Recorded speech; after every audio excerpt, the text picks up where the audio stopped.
السلام عليكم. السلام عليكم. هلا والخير يا شباب. من الحاجات اللي بتبكي وبتضحك مجلس ادارتنا موقر. مجلس اداره نادي الزمالك، هو مجلس اداره نادي الزمالك ده حاجه بتضحك من زمان جدا، من ايام كمال درويش والناس القديمه دي جدا. انا ما اعرفش مين قدام ده جدا، بس موجودين يعني، هم كانوا ماسكين النادي.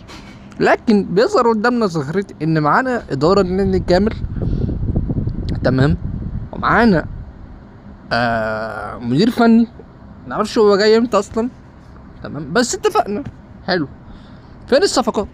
يعني احنا جبنا لجنه التخطيط، قلنا جميل، جبنا حازم امام وميدو وعمرو الجناني، قلنا حلو، ادي السيوله الماليه موجوده، عمرو الجناني، والتخطيط موجود، ميدو، والتنفيذ هيبقى موجود برضك، ميدو وحازم امام. لكن اتفاجئنا حضراتكم بان لا ميدو بيتحرك، ولا حازم امام بيتحرك، ولا عمرو الجناني بيبقى موجود في المكتب اصلا. تمام. طب يا جماعه، نادي خلاص بقى، ما احنا ما عندنا الصفقات، احنا هنمشي حالنا بشيكابالا وعبد الله السعيد واحمد حمدي وناصر ماهر. طب الهجوم هنمشي سيف الجزيري، وهنجيب مين؟ هنمشي حالنا بناصر منسي. حلو. طيب باك يمين، احنا زيزو مشي من عندنا خلاص، او وينج قصدي يمين، زيزو مشي، مين يبقى وينج يمين؟ بنفكر ننزل شيكابالا اللي عنده 39 سنه. شيكابالا اللي عنده 39 سنه كان بيفكر يعتزل السنه دي اصلا، ما اعتزلش. وينج شمال، ميدو قال لك انا معايا احسن باك، احسن وينج شمال موجود في مصر هو مصطفى شلبي. يعني انا اصلا مصطفى شلبي ما شفتوش غير مرتين بس بيجيبوا جوان، ايام ما كان مع جروس. قلت الراجل ده هيطلع منه نسخه مين بقى؟ مع نسخه زيدان بقى، مع خلاص بقى، ده راجل بقى خلاص بفجر.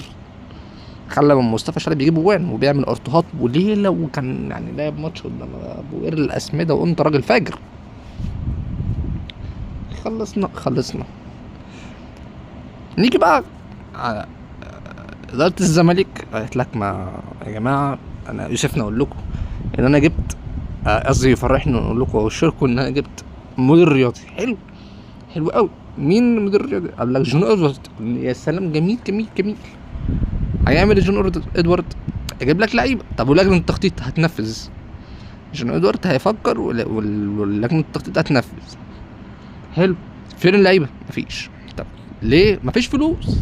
انت جايب اللجنتين دول اللي يعملوا ايه؟ جايب لجنه تخطيط وجايب لجنه سكواتنج وجايب ناس بقى ما هتشتغل خلاص بقى في شغل. طب انت متوقع ان الراجل ده اللي اسمه جون ادوارد هيجيب لك لعيبه ايه؟